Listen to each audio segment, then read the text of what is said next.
So I'm a big fan of cable news outlets. I like to watch cable news because I am somewhat a political minded person. So I like MSNBC, CNN, and occasionally Fox News. Now, what's been going on Fox News is you have a very loud and popular person in Bill O'Reilly who's been dissecting and analyzing the plight of the black community. And he has this outlook on the black community which says that the breakdown of the black community is because of the breakdown in the black family. He feels like black fathers aren't being fathers. He feels like black fathers are out there committing crimes and ending up in jail as a result of those crimes. So therefore, because the father is not in the house, the family breaks down. Well, there's some truth to that, but I would like for Bill O'Reilly and the different people that he talks to understand the root of that. I would like for Bill O'Reilly to understand why there is a breakdown in the black family. And the breakdown in the black family is not the fault 100% of the black man. And I use the word 100% for a reason. There are some faults that we as black men do hold on our shoulders. And we as black men, we have to fix those problems. But I'm a firm believer that if you plant a seed, you water the seed, then the tree will grow.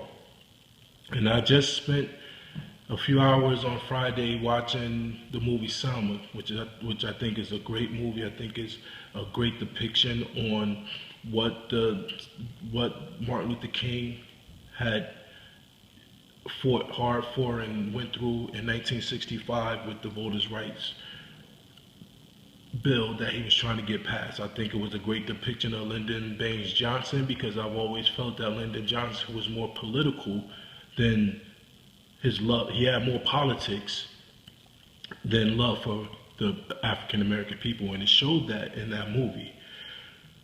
But what it also showed was as late as 1965, the black experience in America was still one of slavery, was still one of segregation, was still one of the black people believing that they couldn't do. You have more black people going against Martin Luther King in 1965 than you had white people, because the black people felt like they couldn't do. And it also showed the willingness of the racist Southern whites of that time to take away the head of the household. There's a scene in the movie where a young man had promised his grandfather that he would vote, his 84-year-old grandfather, that he would be able to vote before he died. And that young man went out to fight for his grandfather's right to vote, and they killed him for it. Why is that significant? Because that's what's been going on since the beginning of time in this country with the black man. And if we are to think that it doesn't happen today, then we're sorely mistaken and we're fooling ourselves. Like I said, there are some things that black men can do to better our situation in the black neighborhoods. But the white man has to also understand that he holds some blame in this too. From slavery, the black man has been taken away from his family. They put us on the market. If we were strong enough to go with the slave owner, they sold us into slavery. Then they turned around and sold our wives and children to other slave owners. After slavery, we were segregated against, but it was okay to send us to war. We couldn't find freedom in America, but we went and fought for freedom in Europe and other places. Taking the black man away from his family. So, again, when you plant the seed and you water the seed, the tree will grow. There's been a systematic plan to destroy the black family from within.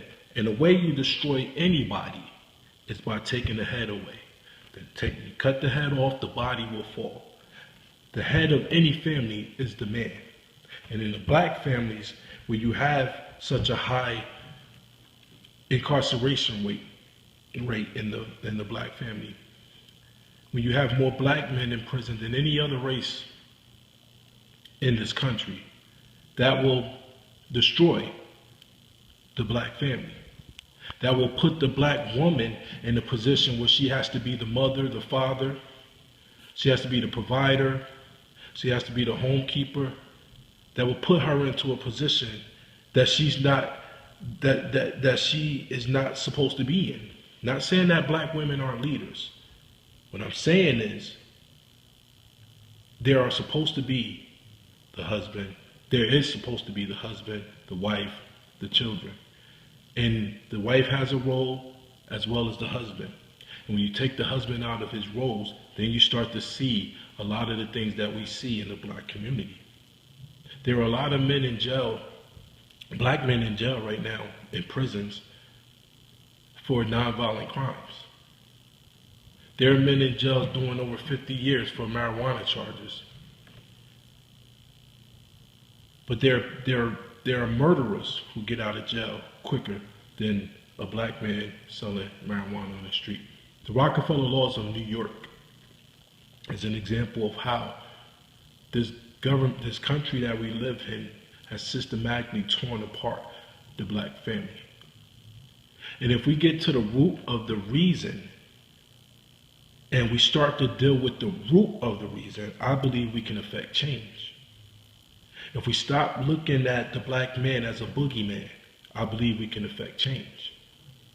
If we stop looking at the black man as overly aggressive, then I believe we can affect change. I believe the senseless killings in Ferguson and Cleveland and New York City are a result of white America's fear of black men. Now, I'm not necessarily calling anyone racist. I wasn't there. I don't know what was going through their minds. But I believe the intimidation that they felt on those days contributed to the deaths of those young men. And if we don't sit down and have a real conversation about it without any political partisanship, maybe we can get to the bottom of this problem and start to affect change in our community. Maybe we can have more fathers at home raising their children instead of being incarcerated, leaving it up to the woman to raise the children. Maybe we'll have more children being more responsible in the schools and learning as opposed to doing everything else in school, graduating, going to high school, going to college, and becoming more effective citizens in this country. Just maybe, if we sit down and have a real conversation and stop pointing a finger at this reason or that reason and really look at the real reasons. When Martin Luther King died in 1968, that didn't affect 100% change in this country. A lot of people think that because of the Martin Luther Kings, because of the Medgar Evers, because of the Malcolm X's, because of the Barack Obamas, that the black man don't have that plight anymore, that we are not struggling anymore. No, the struggle is real, and it's just as real here in 2015 as it was in 1965. The only difference is it's dressed up in a different suit. It's dressed up in a different dress. We no longer have to worry about people with sheets over their head coming into the lunch counter, beating us over our head with sticks and burning crosses on our lawns. But we do have to worry about the boys in blue doing the exact same thing. That is a problem in this country. And unless we get to the root of it, it'll never change. And if there's anybody out there who want change, then join with me and have the conversation. I'm not saying that I'm 100% right in anything, but this is my opinion, and you are entitled to yours. So if you have anything against what I'm saying, then I'm open for debate. Thank you.